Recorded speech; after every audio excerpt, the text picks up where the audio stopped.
राम अवतार में क्या हुआ था? श्री रामावतार में, सब लोग इधर देखो, भगवान जब रावण से युद्ध करने जा रहे थे, अब आपको आश्चर्य नहीं होता, वानरों की सेना लेकर के गए। इतने बड़े बड़े राक्षसों से युद्ध करने के लिए ठाकुर जी वानरों की सेना लेकर के गए। जो रामावतार में हुआ वही कृष्णावतार में हुआ क्या कि जब राम रावण युद्ध के लिए वानर सेनाओं का चयन किया गया, तो श्री राम जी ने अपने जैसा बल समस्त वानरों को प्रदान कर दिया। मतलब भगवान में जो 6 भग होते हैं, 6 ऐश्वर्य होते हैं, और जिन शक्तियों से साक्षात भगवान नियुक्त होते हैं, उन सब भक्तियों का अंश वानरों को दिया ठाकुर जी ने, ताकि वे युद्ध कर सकें। नहीं तो रावण की सेना कोई सामान्य नहीं थी। जिनके नगर की रक्षा करने वाली द्वारपाल पे बैठी हुई, द्वार पर बैठी हुई लंकनी इतनी खतरनाक थी, सोचो, द्वारपाल इतना खतरनाक है तो भीतर रहने वाले लोग कितने खतरनाक। उनसे वानर युद्ध कर रहे हैं। वानरों में इतनी शक्ति होती है? नहीं होती। राम जी ने अपनी शक्ति से युक्त किया वानरों को। इसीलिए हनुमान जी महाराज कहते हैं, तब प्रताप रघुनाथ, ये मेरा बल नहीं है, ये राम जी का बल है। लेकिन राम लीला में अद्भुतता ये हुई कि राम रावण युद्ध के बाद वानरों ने उन शक्तियों को वापस कर दिया, ठाकुर जी के चरणों में निवेदित कर दिया। बोले, नाथ, आवश्यकता के लिए आपने हमको योग्यता प्रदान की, अब वही योग्यता हम आपको वापस कर रहे हैं, ये शक्ति हमारी नहीं है। ठीक वैसे ही भगवान ने यदुवंशियों को अपनी शक्ति प्रदान की। जैसे भगवान श्री कृष्ण हैं चतुर्भुज रूपधारी, वैसे ही सब यदुवंशी हैं। भगवान के दूर के रिश्तेदार यदुवंशी जहां जहां तक हैं, सब भगवान के समान हो गए थे पृथ्वी के भार को हल्का करने के लिए।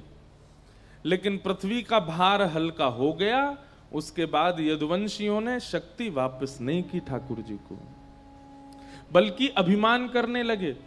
किसी के घर में ब्याह है तो वो कहते, अरे भैया द्वारिकाधीश कृष्ण को निमंत्रण करना है, तो यदुवंशी क्या कहते, उनको क्या बुलाओगे, हम आ जाते हैं। ये देखो, हमारे पास भी सुदर्शन चक्र है, हमारे पास भी चतुर्भुज हैं, हम भी नील मणि जैसे हैं। कहने का अभिप्राय, शक्ति प्रदान प्रभु ने सतयुग में, त्रेता में भी की है, लेकिन त्रेता के वानरों ने शक्ति को वापस किया। शक्ति प्रदान द्वापर में भी की है, लेकिन यदुवंशियों को उसका अभिमान हो गया, इसलिए भगवान को नाश करवाना पड़ा। विचार कीजिएगा इस विषय पर। आपके पास जो भी शक्तियां हैं, सब ठाकुर जी ने दी हैं, चाहे वो देखने की, सुनने की, पाने की, करने की, सोचने की, समस्त शक्तियां ठाकुर जी ने दी हैं। उन शक्तियों से अपने जीवन को, अन्यों के जीवन को और संसार को सुदृढ़ बनाओ। लेकिन जैसे सुदृढ़ होता दिखे, उन शक्तियों को धीरे धीरे ठाकुर जी को निवेदित करते रहो, नाथ, इसकी आवश्यकता अब मुझे नहीं है, ये परिपूर्ण है। क्योंकि कहीं ना कहीं ठाकुर जी के द्वारा दिए गए बल का जब आप अतिभोग करते हैं, तो यदुवंशियों के साथ जो हुआ वो हमारे साथ भी होगा, नाश। मुझ में बोलने की शक्ति है, आप में कुछ करने की शक्ति है, कुछ किसी में कुछ सोचने की शक्ति है, किसी पर धन की शक्ति है, किसी में शारीरिक बल की शक्ति है। उसका एक समय तक उपभोग करने के बाद फिर श्री जगन्नाथ महाप्रभु को निवेदित कर देना चाहिए। हे महाप्रभु जी, अब इसका अधिकार आपका है, हमारा जीवन यापन हो चुका, अब हमें इसकी आवश्यकता नहीं है। तब ठाकुर जी आनंदित होते हैं, बोले, देखो ये अच्छा है। इसलिए हनुमान जी ठाकुर जी के परम सखा हैं, हनुमान जी ठाकुर जी के परम शिष्य हैं। क्यों? क्योंकि बल होते हुए भी उस बल का कभी अतिक्रमण नहीं किया अपने जीवन में।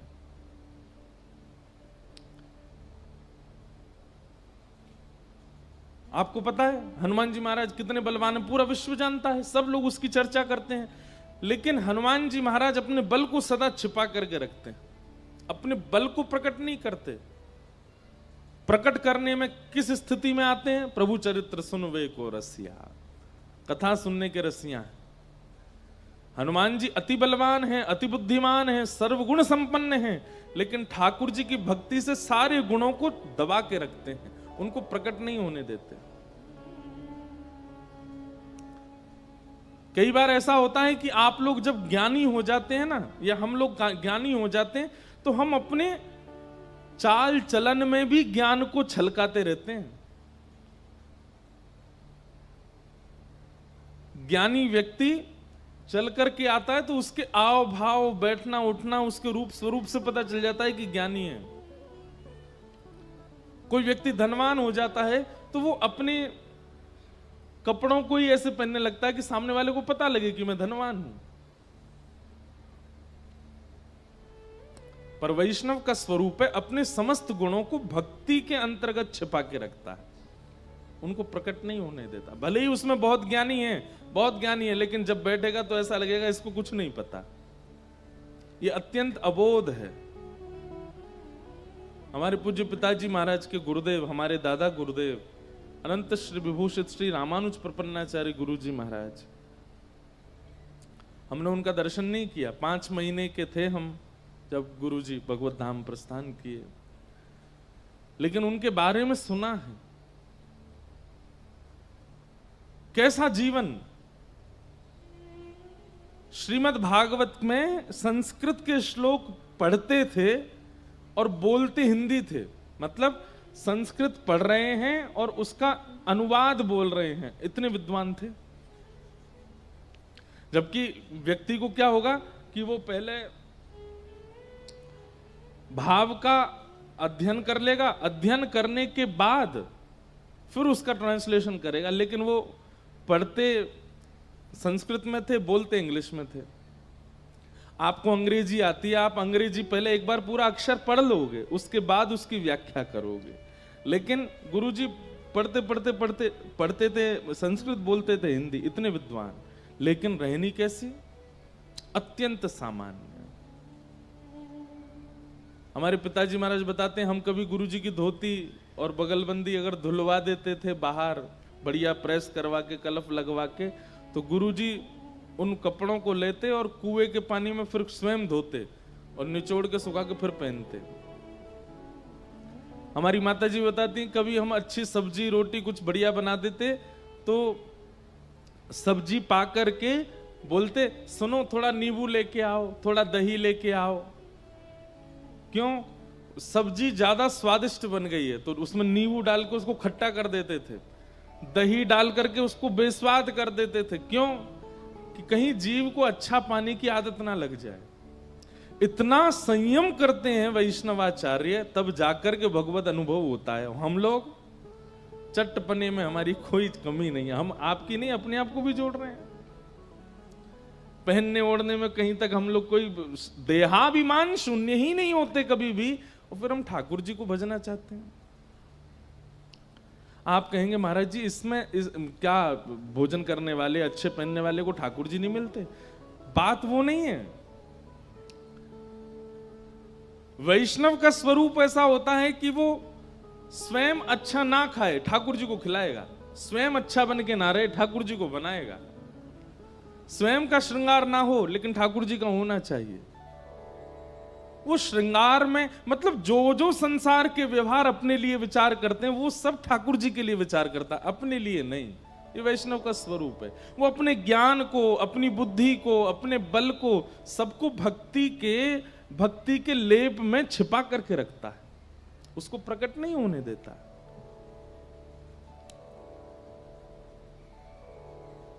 जैसे श्री हनुमान जी, अरे लंका जाने के लिए किसी को याद दिलाना पड़ रहा है हनुमान जी को कि तुम में बल है।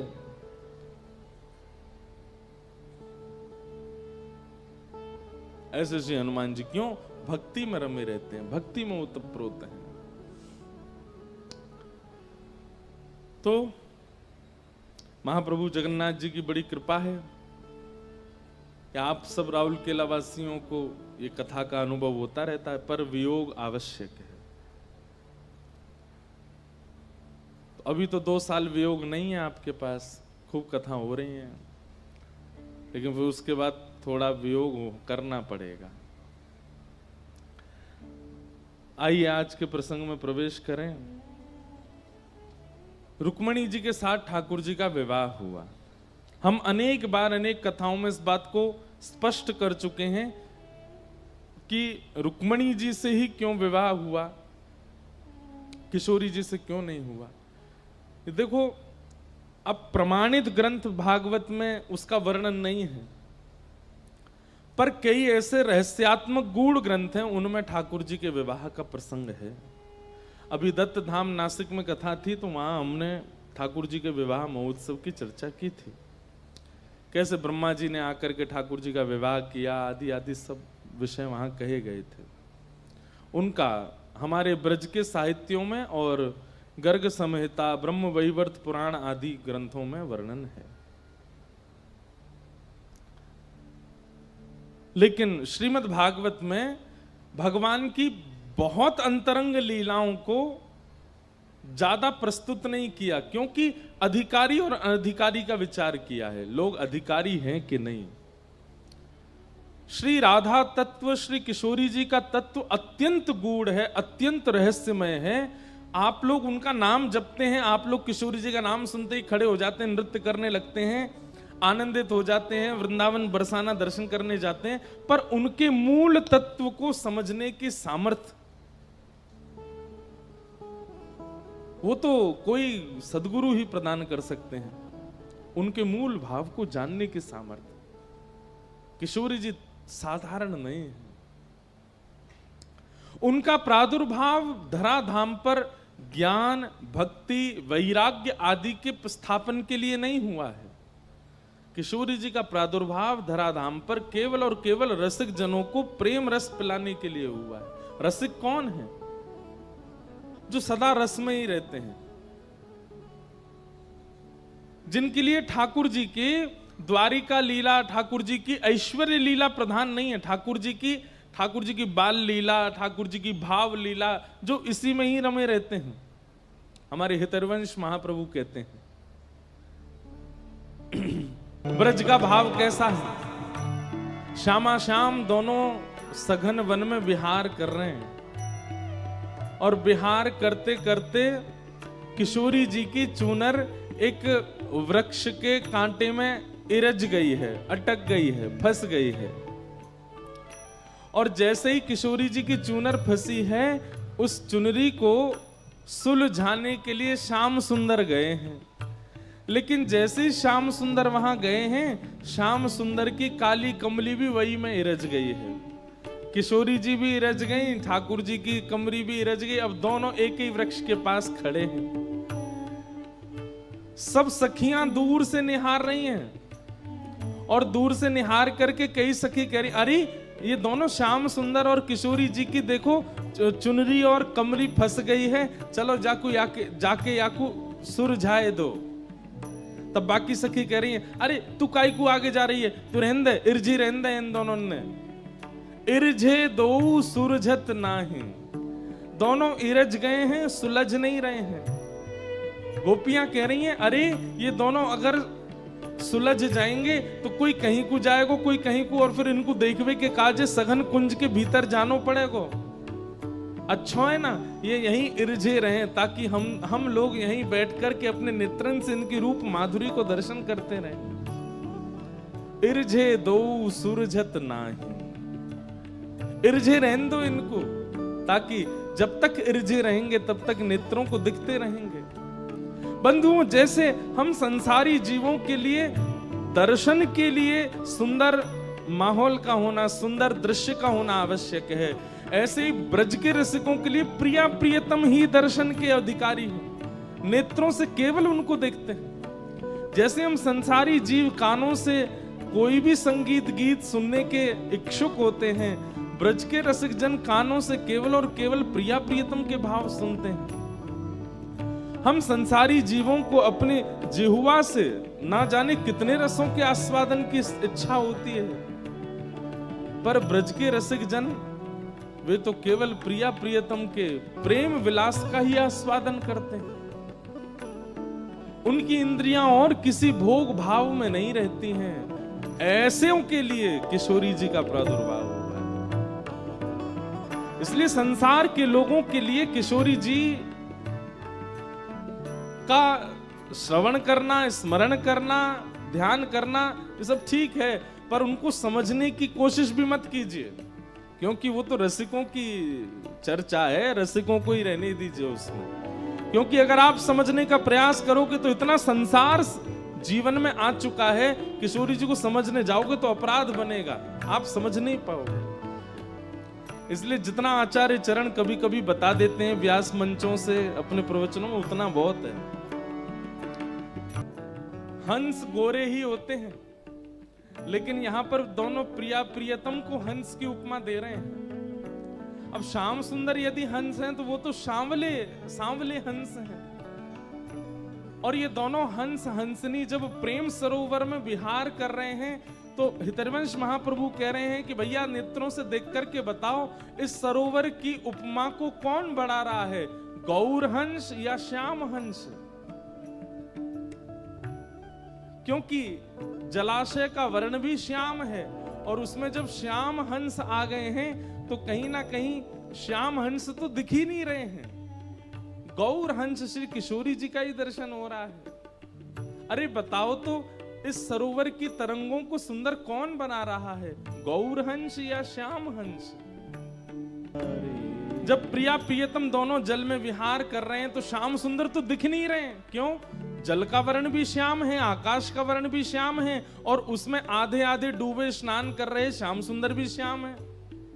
तभी क्या होता है, सूर्य का एक प्रकाश यमुना जी पर पड़ता है, और उस यमुना जी से वह तरंग उठ करके किशोरी जी के मुखमंडल पर पड़ती है, और किशोरी जी के मुखमंडल से वही तरंग जाकर के फिर यमुना जी में पड़ती है, और जिस जगह श्याम सुंदर स्नान कर रहे हैं उस स्थान का यमुना जी का जल गौर वर्ण का हो जाता है। किशोरी जी की छाया पड़ने से उस जगह का जो यमुना जल है, उसकी जो तरंग है वो गौर हो जाती हैं और श्याम सुंदर दिखने लग जाते हैं। किशोरी जी श्याम वर्ण के यमुना जल में विहार करती हैं, और किशोरी जी के प्रतिबिंब से यमुना जी का जल गौर हो जाता है और उसमें श्याम सुंदर विहार करते हैं। तब दूर बैठी सब रसिक और सखियां श्याम सुंदर का दर्शन करके कहते हैं ब्रज भाव बिल्कुल अलग है, सबको समझ नहीं आ सकता। अब यहां तो हम लोग देखो ज्ञान वैराग्य की चर्चा करते हैं, वृंदावन वाले क्या चर्चा करते हैं पता है? वृंदावन वाले कहते हैं, बोले ठाकुर जी किशोरी जी से पूर्णिमा पर मिलते हैं। आज हम क्यों बोल रहे हैं हमें ही नहीं पता, क्यों वृंदावन रस आ रहा है बार बार, सुन लो। अब वृंदावन के रसिकों की क्या उनकी सोच क्या है? ग्रंथों को पढ़े हुए हैं, बहुत ज्ञानी हैं, व्याकरण शास्त्र आता है, लेकिन उनके चिंतन में क्या चल रहा है?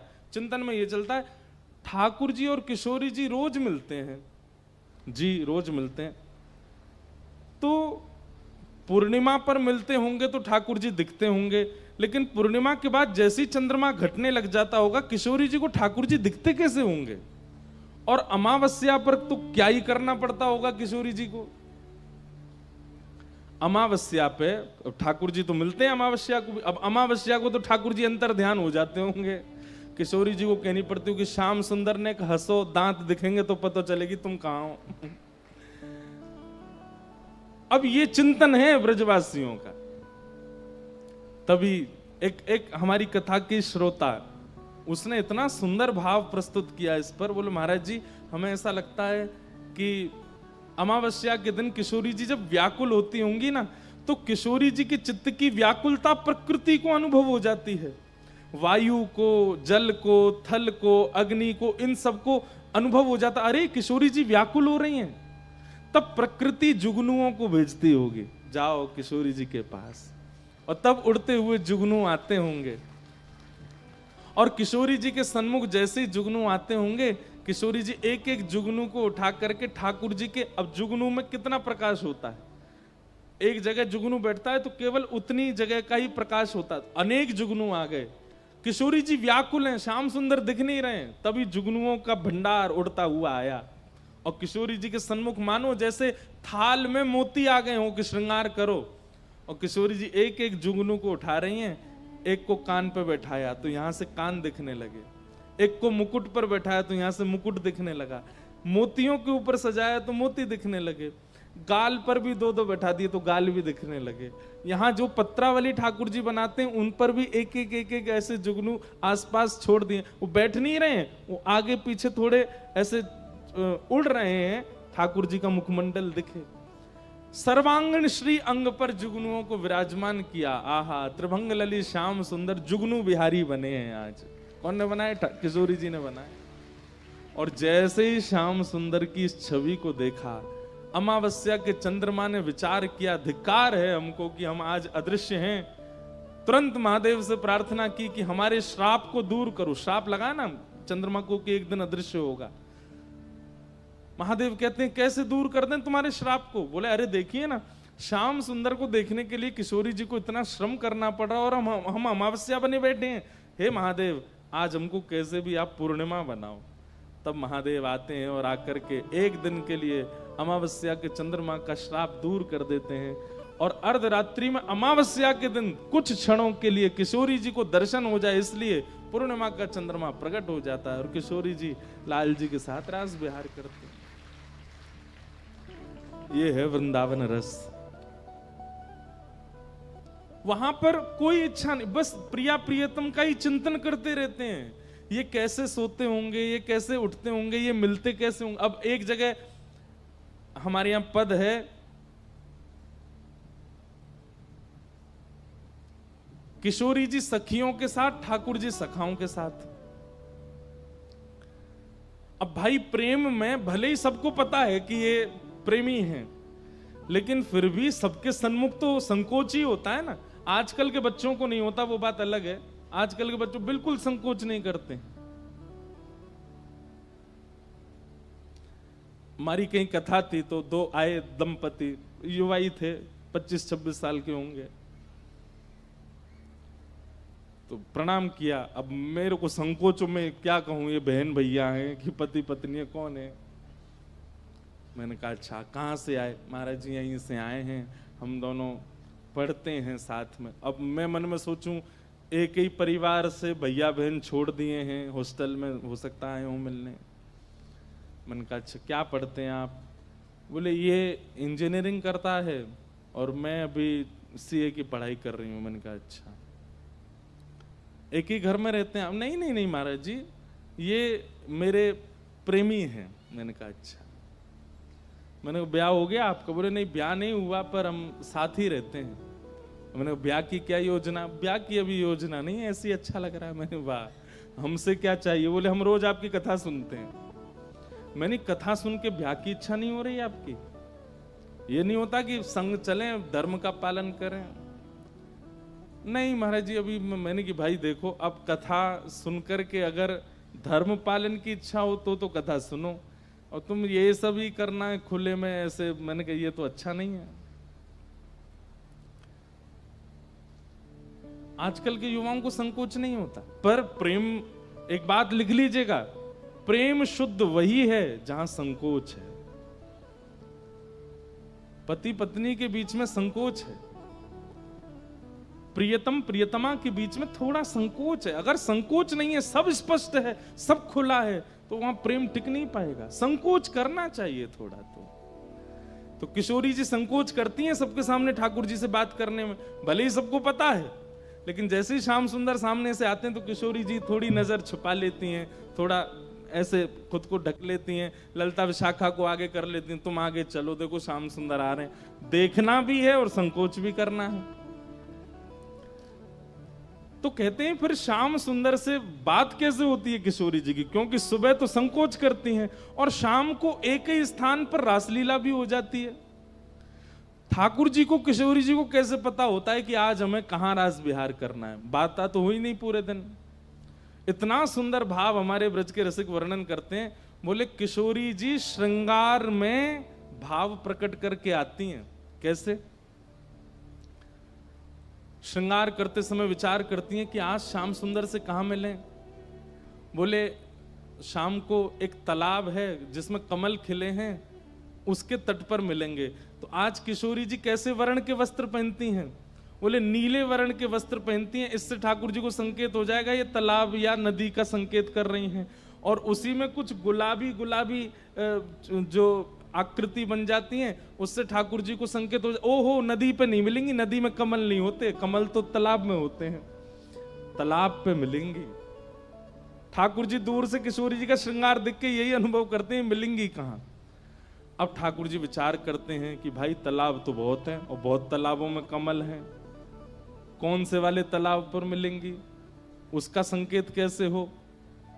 तो किशोरी जी कानों में जो कुंडल पहन करके आई हैं, उनमें थोड़े थोड़े या तो मयूराकृति बनी हुई है, तो मयूराकृति से ठाकुर जी समझ, अच्छा जिस तालाब के पास मोर ज्यादा रहते हैं वहां मिलेंगी। या फिर कभी कभी कुंडलों में तोते बने हुए हैं, तो ठाकुर जी समझ, अरे जहां सुख ज्यादा हो वहां मिलेंगी। तो श्रृंगार से ठाकुर जी अनुमान लगा लेते हैं कौन सा तालाब है, कौन सा स्थान है जहां आज रास बिहार होगा। उसके बाद ठाकुर जी ये संकेत पूछ रहे हैं कि हम अकेले आए कि मधुमंगल श्री दामा इन सबको संग लेके आए। तो किशोरी जी के मुखमंडल को देख करके ठाकुर जी अनुभव करते हैं, केवल एक बिंदी लगी हो तो किशोरी जी संकेत कर रही हैं किसी को नहीं लाना है, एकांत मिलन होगा। और यदि खूब पत्रावली बनी है महाराज, एक एक पत्रावली की भी 4-4 पत्रावलियां बनी हुई हैं, खूब सारी पत्रावली, और यहां पर खूब सुंदर सुंदर कपोल पर सुंदर चंदन की आकृति बनी है, तो ठाकुर जी समझ आज तो महाराज होएगा।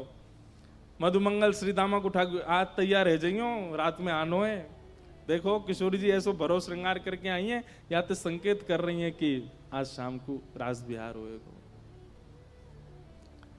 और जिस दिन किशोरी जी को नहीं मिलना होता उस दिन अटपटे तो वस्त्र पहने आती हैं, बहुरंगी वस्त्र, नीले गुलाबी हरे बैगनी। ठाकुर जी सोच में पड़ जाते हैं, भैया क्या संकेत कर रही हैं, समझ में ही नहीं आ रहा। और मुखमंडल पर एक भी पत्रावली नहीं होती। अब ठाकुर जी सोच रहे हैं कि भाई ये क्या संकेत है। और उस दिन सबसे बड़ा संकेत क्या होता है, किशोरी जी ठाकुर जी को देखती ही नहीं है, निहारती नहीं है। ठाकुर जी समझ जाते हैं आज मान कर गई है भैया, ये तभी कोई संकेत नहीं है। फिर ठाकुर जी मान लीला को भंग करने के लिए कुछ ना कुछ योजना बना। अब ये प्रिया प्रियतम का सुख विलास है जिसमें वृंदावनी सदा रमे रहते, बड़े बड़े ज्ञानी, बड़े बड़े वैरागी, बड़े बड़े विरक्त छके रहते हैं ऐसे भावों में। इसके लिए किशोरी जी का आगमन हुआ। इसलिए रुक्मणी कृष्ण विवाह का प्रसंग भागवत जी में कहा गया, क्योंकि इसमें आप सब प्रवेश कर सकते हो। प्रिया प्रियतम के सुख विलास में सबका प्रवेश नहीं हो सकता। तो रुक्मणी जी के साथ ठाकुर जी का विवाह हुआ। आज तो भैया सूर्य नारायण बहुत ही जोर से चमक रहे हैं आकाश में, सब बहुत परेशान हो रहे हो, चिंता मत करो, अभी छटपट कथा पूरी करते हैं। नहीं पजर जाओगे सबरे, ब्रजभाषा में जलने को बोलते हैं पजर गए हो। क्या बोल रहे हैं, पजर गए हो। तो भगवान के रुक्मणी जी के साथ में विवाह हुआ, क्योंकि मूल तत्व तो नारायण है, नारायण का विवाह लक्ष्मी से होता है। दूसरा विवाह ठाकुर जी का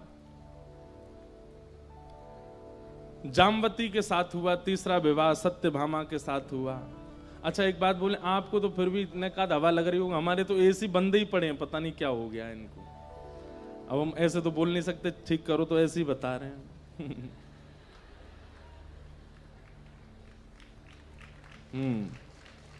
तो अब मुखिया को ही जब इतनी परेशानी होगी तो फिर बाकी के सब कैसे करेंगे। थोड़ा इधर घुमा दो, बस ठीक, थोड़ा नीचे कर दो। जय। तो क्या बता रहे थे, हाँ अब जब तक ब्रज की बात चल रही तब तक नहीं लगी हमको गर्मी, जैसे ही वहां से वापस आए तो लगा कि एसी तो चले ही नहीं रहे हैं।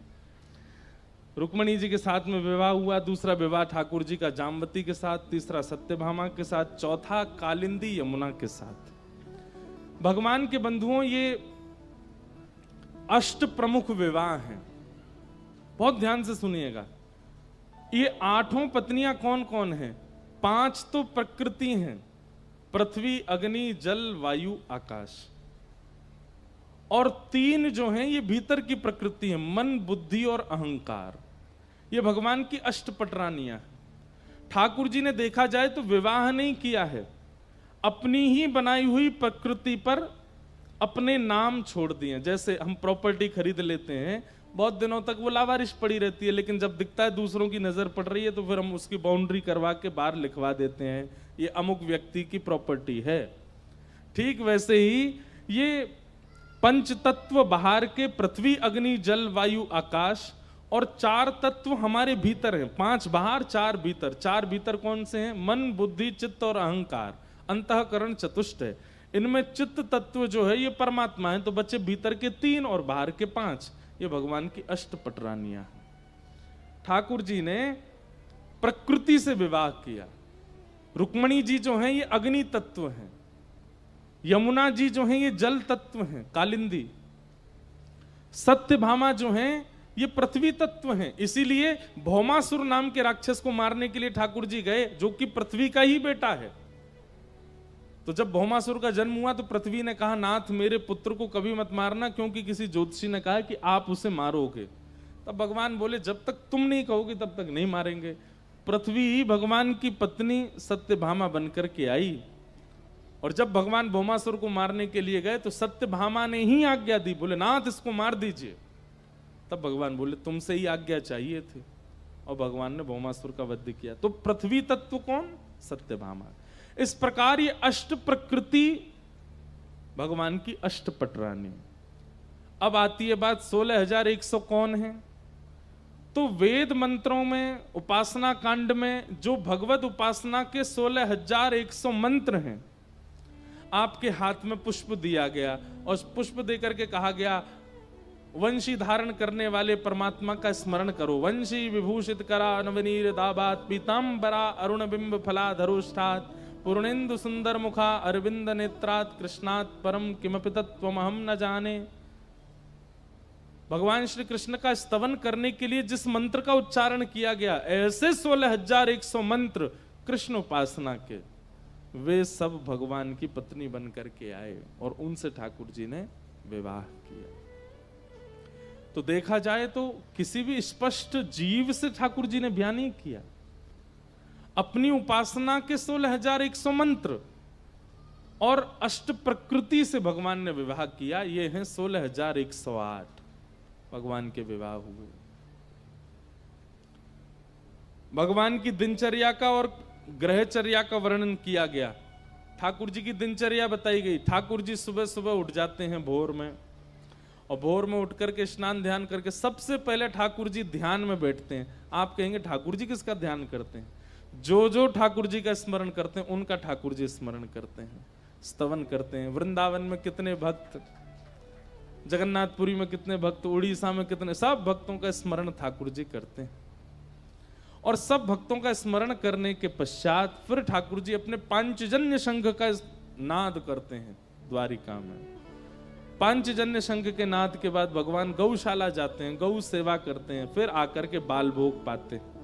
फिर अपनी स्वधर्मा सभा में बैठ करके द्वारिका में क्या हो रहा है क्या नहीं हो रहा सबका ब्यौरा लेते हैं। फिर मध्याह्न भोजन ठाकुर जी बड़े बड़े संत और जो आए हुए होते हैं द्वारिका में उनके साथ बैठ करके करते हैं दोपहर का भोजन। रात्रि में फिर ठाकुर जी एक बार द्वारिका भ्रमण के लिए जाते हैं, और रात्रि में फिर परिवार को समय देकर उनके साथ प्रसाद पाके शयन करते हैं। इस प्रकार एक सामान्य सी दिनचर्या भगवान द्वारिकाधीश की बताई गई। ग्रहचर्या का वर्णन किया गया। ठाकुर जी घर में कैसे रहते हैं, पर्सनल लाइफ कैसी चल रही है ठाकुर जी की, इसका वर्णन श्री नारद जी महाराज ने किया।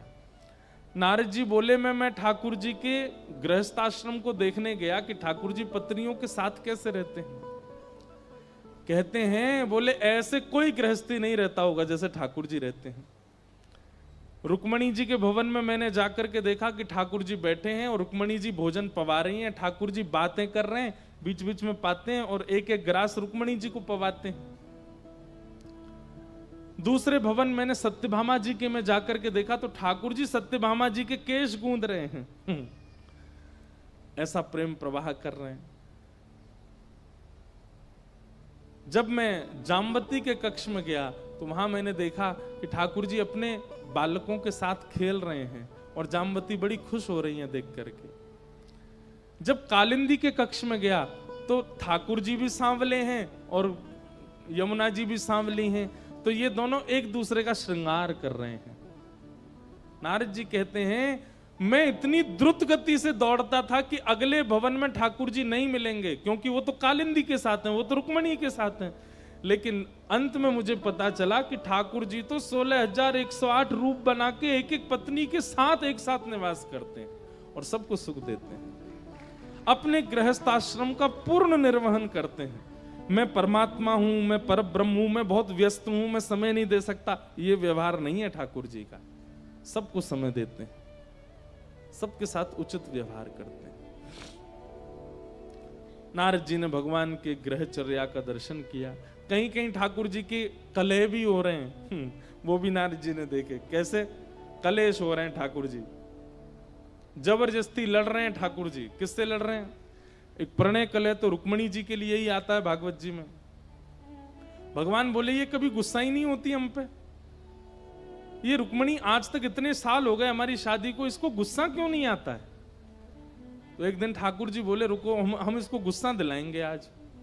तो भगवान बोले ए रुक्मणी जी, बोले जी आज बढ़िया दाल भात बनाना, हम शाम को आके पाएंगे। रुक्मणी बोली जो आ गया। और ठाकुर जी बोलते हैं तो और आनंद से बनाते हैं सब। 4-5 प्रकार के भात बनाए, केसर वाले भात, मीठे भात, नमकीन भात, सादा भात, दाल आदि बनाई। ठाकुर जी जैसे शाम को आए तो पहले ही सोच के आए कि मुझे लड़ना है रुक्मणी से। जैसे थाली पर बैठे तो रुक्मणी जी ने परोसा। ठाकुर जी बोले अब हमारा मन नहीं कर रहा भात खाने का, तुम तो रोटी बना के ले आओ। रुक्मणी जी अच्छा कोई बात नहीं, अभी लाती हूँ, रोटी बना के लिए आई। लीजिए रोटी पर, अब रोटी का मैं पराठा बनाओ। रुक्मणी जी बोली पराठा बना देते, पराठा बना करके ले आए। सुनो देवी मुझे भूख ही नहीं लग रही, मैं तो सोने जा रहा हूं। रुक्मणी जी बोली कोई बात नहीं, आप सहन कर लो। इतनी सुबह से बना रही हैं सब कुछ, लेकिन रुक्मणी जी को फिर भी क्रोध नहीं आया। ठाकुर जी पौड़ गए, रुक्मणी जी चरण दबाने लगी। थोड़ा धीरे दबाओ ना, बहुत तेज दबा रही हो। रुक्मणी जी धीमे धीमे दबाने लगी। अब अभी भी तेज दबा रही हो, और धीमे दबाओ। रुक्मणी जी अब बिल्कुल स्पर्श कर रही हैं। अरे मेरे पांव में दर्द हो रहा है, थोड़ा धीरे दबाओ। रुक्मणी जी हाथ ऊपर करके अपनी छाया से दबा रही हैं। ठाकुर जी कह रहे हैं नहीं मानोगी तुम अभी। बोले मैं स्पर्श ही नहीं किया, आप क्यों नाटक कर रहे हो इतना? अब देवी मुझे तो भूख लग रही है, मैं तो पाऊंगा। बोले चलो पालो। अंत में ठाकुर जी ने हाथ पकड़ा, तुम क्रोध क्यों नहीं कर रही हो हम पे? हम तुमसे इतना लड़ने का प्रयास कर रहे हैं, ये करते हो, तुम लड़ती नहीं हो हमसे। रुक्मणी जी कहती हैं जिसको श्याम घन प्राप्त हुए हों, जिसको ऐसा अमूल्य रत्न प्राप्त हो गया हो, उसकी हर अवस्था स्वीकार है। अभी चतुरासी जी का पद है, जोई जोई प्यारो करे सोई मोहे भाव। ठाकुर जी को जब किसी से अत्यंत प्रेम होता है ना, तो ऐसे ही परेशान करते हैं, और व्यक्ति परेशान हो जाता है ना, तो ठाकुर जी कहते हैं फेल हो गया। लेकिन उनके अनेक प्रयास करने पर भी सामने वाला परेशान ना हो। जैसे राखो तैसे रहूं, आप जो करना चाहो कर लो, हम परेशान नहीं होंगे। ठाकुर जी को वही प्रिय होता है। अंत तो गत्वा रुक्मणी जी के इस प्रेम को ठाकुर जी ने स्वीकार किया। रुक्मणी जी ने कभी क्रोध नहीं किया ठाकुर जी पर। और एक पत्नी है भगवान की सत्यभामा, वो 365 दिन में एक बार प्रेम से बात करती हैं ठाकुर जी से, नहीं तो डांटती ही रहती हैं। ठाकुर जी बहुत डरते हैं सत्यभामा से, लेकिन ठाकुर जी कह रहे हैं भैया गृहस्थाश्रम, जैसे एक पत्नी में जितने गुण होते हैं ना, भगवान की 16,000 पत्नियों में अलग अलग हैं। एक गुण रुक्मणी में, एक गुण सत्यभामा में, एक गुण जामवती में, एक गुण कालिंदी में। लेकिन ठाकुर जी कहते हैं सर्व गुण होने चाहिए गृहिणी में। उससे भय भी होना चाहिए, उसके प्रति प्रेम भी होना चाहिए, उसके प्रति सम्मान भी होना चाहिए, उसके प्रति आदर भी होना चाहिए, उसके प्रति दासत्व का भाव भी होना चाहिए, उसके प्रति प्रभुत्व का भाव भी होना चाहिए, सब भाव। भगवान अपने गृहस्थ आश्रम में जी रहे हैं, आनंद कर रहे हैं। तभी पांडवों ने राजसूय यज्ञ किया, भगवान को आमंत्रित किया। ठाकुर जी जरासंध के यहां गए, जरासंध को वध करवा करके भीम से 20,000 राजकुमारों को वहां बंदी थे, वहां से मुक्त करवा करके राजसूय यज्ञ में गए। और वहां जाकर के राजसूय यज्ञ में आने वाले लोगों के पादुका उठाने की सेवा ठाकुर जी ने की।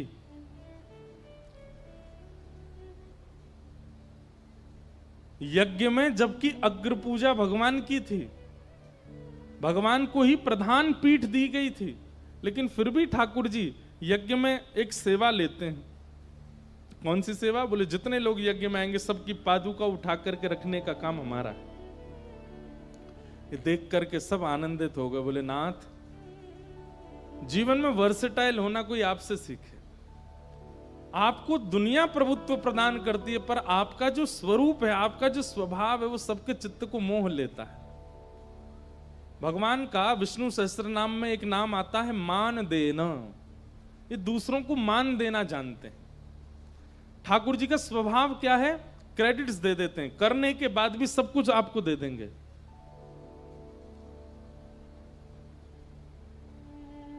मैं कहूं मैंने 7 दिन कथा सुनाई, मेरी कथा सुन के एक व्यक्ति के जीवन में परिवर्तन हो गया। जगन्नाथ जी मंद मंद मुस्काएंगे, हम बे तेरी कथा से ही हुआ है। अरे हमारी इच्छा नहीं होती तो तू बोल पाता? हमारी इच्छा नहीं होती तो तेरे जीव में स्वर आ पाता? हमारी इच्छा नहीं होती तो वो सुन पाता? हमारी इच्छा नहीं होती तो वो परिवर्तन कर पाता? लेकिन अच्छा है तुम सब सारे क्रेडिट ले लेते हो। करते सब ठाकुर जी हैं, पर हम लोग अपनी पीठ थपथपाते हैं कि हमने किया। ठाकुर जी का स्वरूप कैसा? मान देना, सबको मान देते। अमानिना, मान देना। और स्वयं कैसे? मान रहित, कभी मान नहीं चाहते। ऐसे श्री कृष्ण राजसूय यज्ञ में गए, तभी वहां शिशुपाल भगवान को गालियां देने लगा। 100 से ऊपर गाली जैसे ही दी शिशुपाल ने, भगवान के सुदर्शन चक्र ने शिशुपाल का सर धड़ से अलग कर दिया। शिशुपाल का वध किया ठाकुर जी ने। यहां पर महाभारत की योजना बन गई। भगवान ने बहुत प्रयास किया कि युद्ध ना हो। ये बात याद रखिएगा। कई लोग मेरे से आके कहते हैं, बोले ठाकुर जी गीता में बार बार अर्जुन को कहते हैं तू युद्ध कर, तू युद्ध कर। बोले भगवान उसको चेता रहे हैं कि तू लड़। ऐसे परमात्मा जो लड़ने के लिए कहते हैं। मैंने कहा गीता से पहले की महाभारत सुनी है आपने? कितनी बार ठाकुर जी ने रोकने का प्रयास किया। स्वयं शांति दूत बनकर के गए दुर्योधन के पास और जाकर के कहा कि दुर्योधन युद्ध में सार नहीं है। कितने बालक अनाथ हो जाएंगे, कितनी माताएं विधवा हो जाएंगी, युद्ध मत करो, 5 गांव दे दो पांडवों को, हो गया काम। लेकिन दुर्योधन कहता है सुचग्रैव न दास्यामि बिना युद्धेन केशव, सुई के नोक के बराबर जमीन भी बिना युद्ध के नहीं दूंगा। इसलिए जब मोह हुआ अर्जुन को कि ये अपने हैं, इनको मैं कैसे मारूं, तब भगवान कहते हैं उसने ये विचार नहीं किया कि तू अपना है, तू क्यों विचार कर रहा है। मैंने इतनी बार समझाया दुर्योधन को कि युद्ध नहीं करना चाहिए, लेकिन तब भी नहीं मानता है। और तू यहां पर कायरों की तरह अब कहता है कि मैं युद्ध नहीं करूंगा। अरे अर्जुन, युद्ध ना करना यह पक्ष तो मेरा था, लेकिन इस पर तुम्हें पहले ही हाथ खड़े कर देने चाहिए थे कि मैं युद्ध नहीं करूंगा। अब पूरी सभा बन गई है, युद्ध मैदान तैयार हो गया है, बीच में रथ खड़ा है, और अब तुम कह रहे हो युद्ध नहीं करूंगा। इससे तो तुम कायर साबित हो गए, इसलिए युद्ध करो। बंधुओं, ठाकुर जी का एक बहुत अच्छा फॉर्मूला है। क्या? आगे का पहले ही विचार करके सावधान हो जाओ। अगर पहले सावधान नहीं हुए और आगे पहुंच चुके हो तो फिर वहां से वापस मत आओ, आगे चलो। समझ में आई बात? आगे का पहले ही विचार करके सावधान हो जाओ, सावधानी बरतो। लेकिन पहले सावधान नहीं हुए और आगे बढ़ चुके हो तो अब पीछे मत आओ, अब आगे ही बढ़ो, और आगे और सावधानी कैसे रख सकते हैं उसको करने का प्रयास करो। ठाकुर जी कहते हैं कुछ गलत करने से पहले सोच लिया करो कि इसका परिणाम क्या होगा, और अगर आपने परिणाम नहीं सोचा है, गलत करने लग गए हो, तो फिर गलत स्थिति में आकर के अब वहां कायरों की तरह रोइए मत कि मैंने क्या कर दिया, मुझसे अपराध हो गया, मैंने ऐसा नहीं किया होता तो अच्छा रहता, मैंने पिताजी की बात मानी होती तो। अब रो मत वहां पर। अब जो बिगड़ गया है आगे कैसे संभलेगा उसका विचार करो। ये ठाकुर जी का फॉर्मूला रहता है। स्थिति से बचने वाले और भागने वाले ठाकुर जी को प्रिय नहीं है। स्थिति में डट करके युद्ध करने वाले, उससे जूझने वाले, उसको सॉल्व करने वाले ठाकुर जी को प्रिय होते हैं। भगवान ने अर्जुन के साथ वो करके दिखाया। महाभारत का युद्ध आदि सब हुआ। फिर भगवान के परम भक्त श्री सुदामा जी का चरित्र आया। कृष्णस्यासीत् सखा कश्चित् ब्राह्मणो ब्रह्मवित्तमः विनक्तेन्द्रियार्थेषु प्रशांतात्मा जितेन्द्रिय। भगवान के एक परम सखा हैं जिनका नाम है श्री सुदामा जी महाराज। सुदामा जी 3 गुणों से युक्त हैं। बहुत ध्यान से सुनिएगा, सखा में 3 गुण होने चाहिए। थोड़ी देर और सुनो। वाह अपने आप ही बरस रहे हैं। वो जब किसी के यहां जाते हैं ना, वो ऐसे घुमा के पटाखे फोड़ते हैं। ऐसे कथा के विश्राम में जगन्नाथ जी फोड़ रहे हैं ऊपर से, कहां से आ रहे हैं। तो भगवान के परम सखा श्री सुदामा जी में 3 लक्षण हैं। विरक्तेंद्रिय, प्रशांतात्मा, जितेंद्रिय। अगर ठाकुर जी के प्रति किसी का सख्य भाव है, आप जगन्नाथ जी को अपना सखा मानते हो, तो 3 लक्षण आपके अंदर होने चाहिए। सबसे पहला विरक्तेंद्रिय। अपनी इंद्रियों को केवल और केवल भगवत प्रसाद ही प्रदान करो। कितनी इंद्रियां हैं शरीर में? 10। आंख, नाक, जीव, कान, त्वचा, मुख, हाथ, पैर और 2 गुप्त इंद्रिय। इन 10 इंद्रियों को केवल भगवत आस्वादन कराओ, यह प्रथम लक्षण। मतलब अगर कोई कितना भी अच्छा गा रहा है लेकिन भगवत संकीर्तन नहीं है, मत सुनिए। कोई कितना भी अच्छा बना रहा है लेकिन भगवत प्रसाद नहीं है, मत पाइए।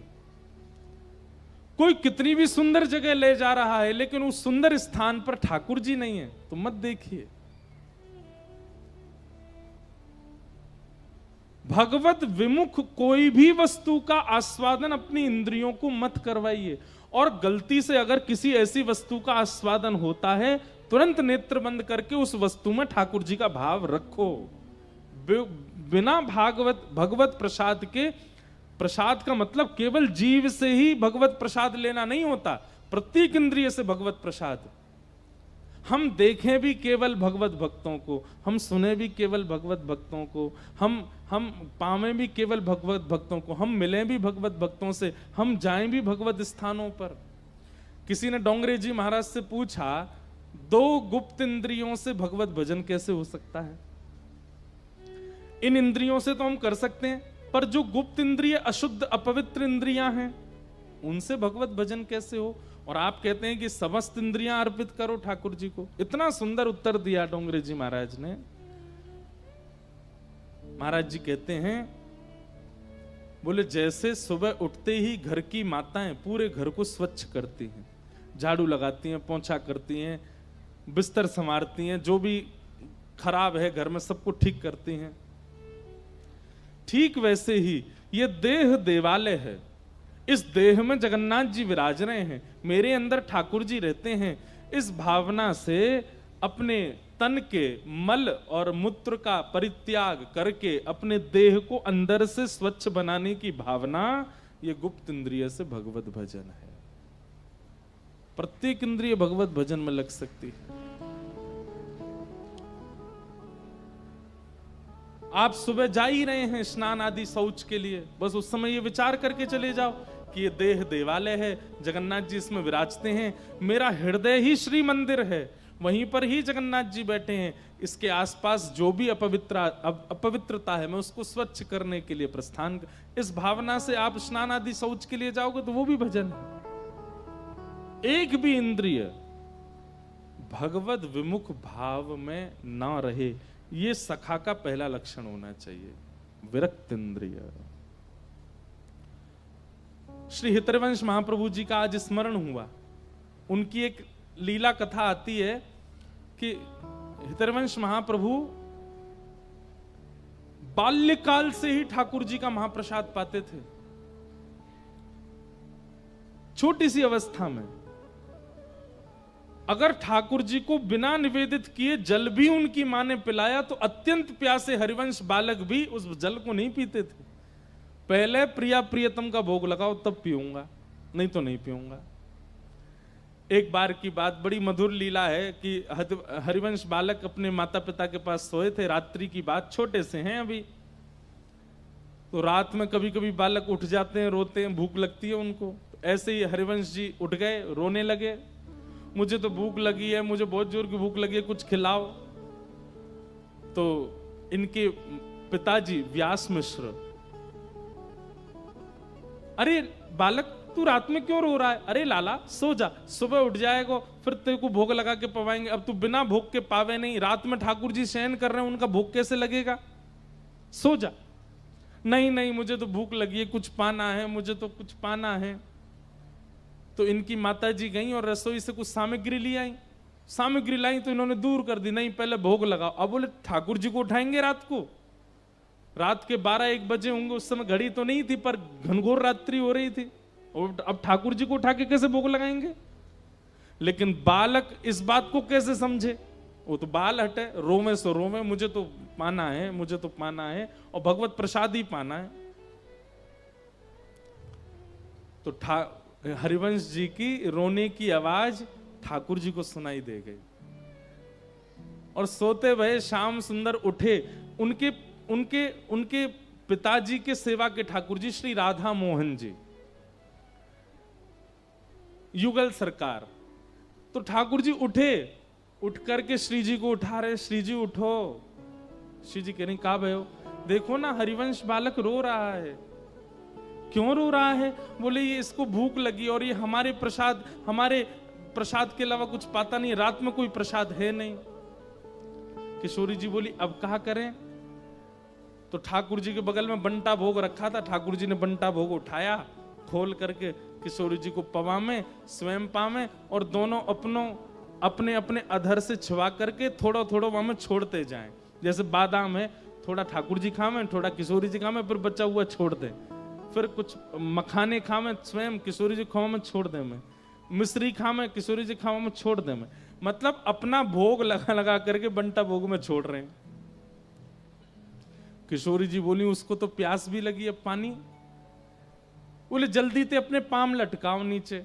तो बिस्तर के नीचे किशोरी जी ने पांव लटकाए, तो ठाकुर जी झारी जी लेके किशोरी जी के चरण धोने लगे, और फिर अपने पांव लटका के अपने चरण भी धोए, और धो करके एक पात्र में ले लिए, और बंटा भोग और पात्र दोनों पर्दा के बाहर पधरा दिए ठाकुर जी ने। छोटे से ठाकुर जी हैं। अब किशोरी जी बोली अब इनको कैसे पता चले कि हमने भोग लगा दिया?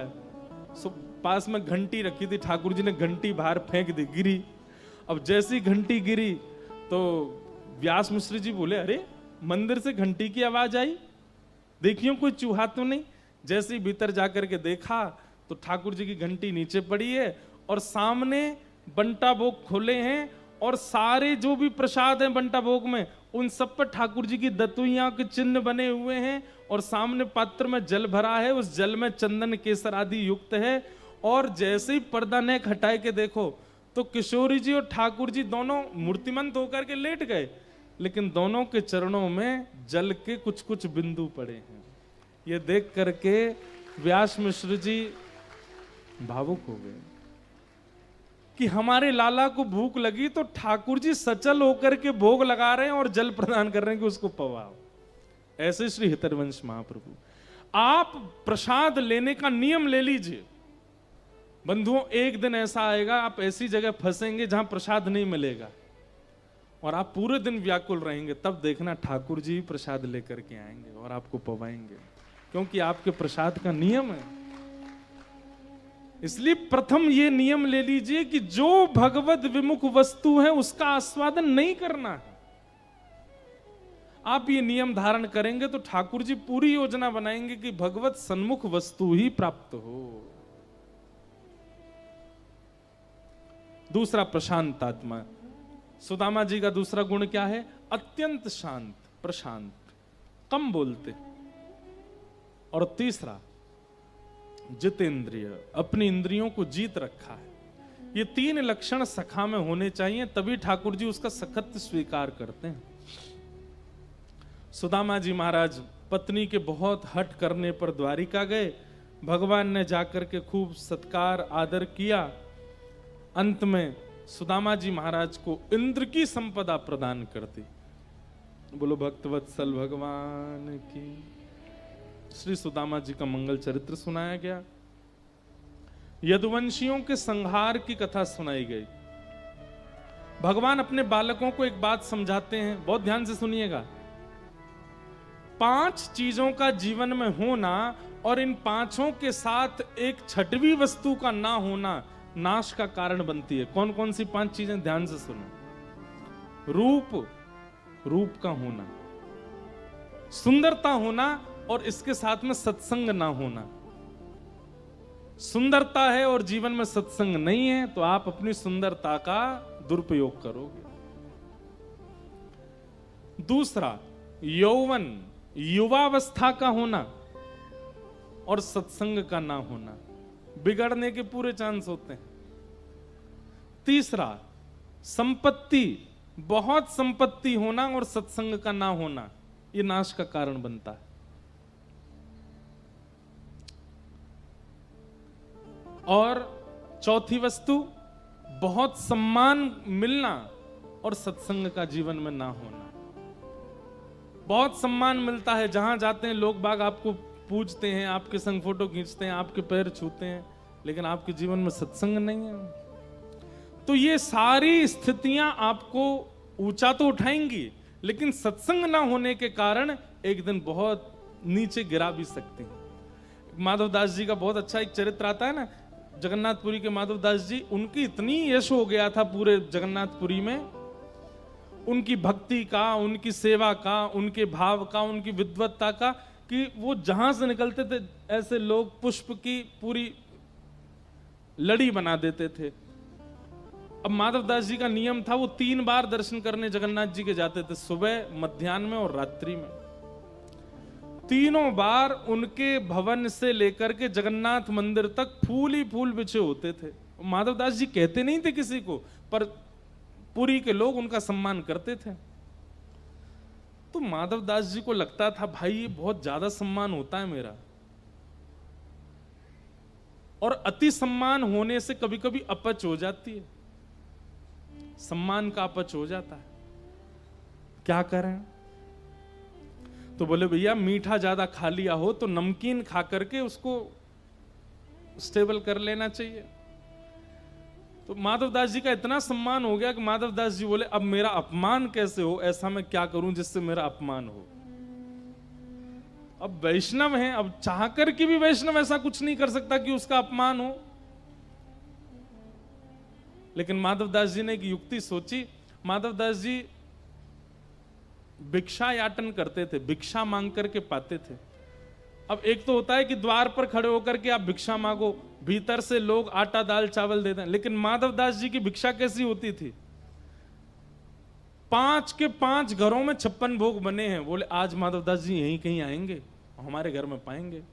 माधवदास जी कहते थे हमें भिक्षा दे दो। अरे भीतर पधारो, चौकी चांदी की लगी, सोने की थाली, उसमें पवाते। माधवदास जी बोले हमारी भिक्षा तो भिक्षा से ही नहीं रह गई है, अब इतना लोग सम्मान करते हैं। तो एक दिन माधवदास जी कहीं भ्रमण कर रहे थे, तभी आपने देखा एक गली में एक माताजी, बूढ़ी माताजी, और वो बड़ी कर्कश स्वभाव की, वो अड़ोसियों से भी लड़ रही है, पड़ोसियों को भी डांट रही है, किसी के घर में ईंटा फेंक रही है, कहीं पत्थर मार रही है, बच्चों के पीछे छड़ी लेके भाग रही है। माधवदास जी बोले मिल गई यजमान, आज इसी के घर भोजन करूंगा। गुस्से में तिल मिला रही थी, अपने घर में बैठ करके कुछ कर रही थी। इतने में माधव दास जी, अच्छा हमारे ब्रज में तो ऐसा नियम है कि जो भिक्षा करने वाले महापुरुष होते हैं ना, आज भी हमारे घर आते हैं। वो कैसे करेंगे पता है? जितनी देर गौ दोहन होता है, गौ दोहन में लगते हैं 6 मिनट 7 मिनट, उतनी देर वो आपके द्वार पर खड़े होकर के और मंजीरा बजा के कीर्तन करेंगे। अगर उतनी देर में आपने उनको भिक्षा दे दी, मधुकरी दे दी, तो पाएंगे, नहीं तो चले जाएंगे। हमारी माता जी ध्यान रखती हैं, जब हम लोग सब बाहर होते हैं, घर पे किसी को छोड़ के जाती हैं, वो कह के जाएंगी मंजीरे की आवाज आए तुरंत बाहर जाके प्रसाद दे देना बाबा, नहीं तो भूखो रहेगो। ऐसे कई महापुरुष हैं ब्रज में। तो माधव दास जी मैया के द्वार पर जाकर के मंजीरा बजाने लगे, हरे कृष्ण कृष्ण कृष्ण। मैया बोली क्या बात है? बोले मैया हम भिक्षा पाते हैं, कहीं भी चले जाते हैं, आज आपके घर में पाने की इच्छा है। मैया कर्कश स्वभाव की, बोले आओ बैठो। माधव दास जी को भिक्षा पवा दी। माधव दास जी बोले यहां अच्छा ना ज्यादा सम्मान होता है, ना ज्यादा ऐसा कुछ होता है, अच्छा यहीं पाऊंगा। अगले दिन माधव दास जी फिर आ गए। क्या बात है बाबा, कल तो दिया था आपको? बोले मैया आज भी पवा दो, बड़ा स्वाद लगा था कल आपका भोजन, इसलिए हमारा मन हुआ कि हम पालें। मैया बोली बैठ जाओ। मैया ने भीतर जाके सोची, रोज रोज आ रहा है, ऐसा कुछ कर दूं कि कल से नहीं आए। तो सब्जी में जबरदस्ती मिर्च डाल दी, नींबू निचोड़ दिया, इतनी तीखी कर दी कि ये खाएंगे और मचल जाएंगे। लो बाबा पाओ। माधव दास जी ने जैसे ही पाया, पाते ही आंख बंद हो गई, आंसू निकलने लगे, इतनी मिर्च। लेकिन माधव दास जी समझ गए ये जानबूझ के कर रही है कि कल से मैं नहीं आऊं। और मैया पूछे बाबा कैसा बना है? माधव दास जी के बहुत स्वाद, कल से भी अच्छा आज बना है। मैया बोली इस पे तो कोई फर्क नहीं पड़ा। अब आज माता जी सुबह से ही चिंता में थी कि कहीं आज बाबा नहीं आ जाए। गोबर का चौका लगा रही थी घर में। बाहर आकर के माधव दास जी मंजीरा बजाने लगे। मैया बोली क्या बात है? बोले मैया भिक्षाम देहि। इतनी जोर से क्रोध आया कि वो पोंछा ही गोबर का फेंक के मार दिया। लो भिक्षा, खा लो इसको। अब भिक्षा में जो मिल जाए वो स्वीकार करना पड़ता है। पोंछा गोबर का लेकर के, जय हो जगन्नाथ, आज तो यही भिक्षा मिली है। लेकिन माधव दास जी का नियम था कि रोज ठाकुर जी को अर्पित करते थे भिक्षा, फिर पाते थे। अब ये गोबर का पोंछा कैसे अर्पित करें ठाकुर जी को? जाकर के उसको धोया, धो करके उससे गोबर हटाया, और जो पोंछा था उसके सूत, उसके धागे अलग अलग किए, सूत अलग अलग करके उसका बढ़िया दिया बनाया। दिया बना करके उसको बढ़िया पात्र में रखा, उसमें घी डाला और उसमें अग्नि प्रज्वलित करके महाप्रभु जगन्नाथ जी की आरती कर दी। बोले ये भी अर्पित। क्यों करते थे माधव दास जी ऐसा? क्योंकि बहु सम्मान कई बार आपकी वास्तविकता को नष्ट कर देता है। हम व्यासपीठ पे बैठते हैं, हम कभी कभी अनुभव करते हैं कि पहले का कई आंतरिक स्वभाव इतना सम्मान मिलने से घट जाता है, लेकिन फिर सत्संग से वो समत्व होता है। पर घटने की बड़ी हम तो रोज कथा कर रहे हैं तो हमको इतनी सावधानी रखनी पड़ती है। हमको पता चलता रहता है कि बहुत सम्मान से क्या घटना घट रही है भीतर। सामान्य व्यक्ति का जब बहुत सम्मान हो जाता होगा तो वो तो किस स्थिति में पहुंच जाता होगा। अरे पैर नहीं टिकते जमीन पर, उड़ने लगता आकाश में आदमी। इसलिए बहुत सम्मान की इच्छा मत रखो। तो रूप, यौवन, संपत्ति, बहु सम्मान और इनके साथ सत्संग का ना होना, ये भगवत भक्ति में बाधा बनता है। भगवान अपने पुत्रों को समझाते हैं, यदुवंशियों को समझाते हैं, तुम्हारे पास रूप भी है, यौवन भी है, संपत्ति भी है, सब कुछ है, पर तुम लोग सत्संग नहीं करते। यदुवंशी बोले अरे हम क्यों सत्संग करें, हम तो भगवान के ही वंशज हैं, हमको सत्संग की क्या आवश्यकता है? सत्संग तो वो करते हैं जो आपको पाना चाहते हैं, हमको तो आप मिले हुए हो। ठाकुर जी बोले यही नाश का कारण बनेगा तुम्हारा। मेरे मिलने के बाद भी सत्संग का त्याग मत करो। ध्रुव जी को भगवान मिले उसके बाद दर्शन देने के बाद ठाकुर जी ने कहा 36,000 वर्ष के लिए जाओ और जाकर के सत्संग करो। 36,000 वर्ष प्रहलाद जी को ठाकुर जी मिले, उसके बाद प्रहलाद जी को आज्ञा की कि सत्संग करो। अरे कपिल भगवान तो स्वयं कर्दम ऋषि के यहां जन्मे हैं, लेकिन फिर भी कर्दम ऋषि को आज्ञा देते हैं कि जाओ सत्संग करो। इसका मतलब क्या है? ठाकुर जी का दर्शन भी वह परिवर्तन आपके चित्त में नहीं कर पाएगा जो सत्संग कर देगा। इसलिए सत्संग का त्याग कभी मत करना।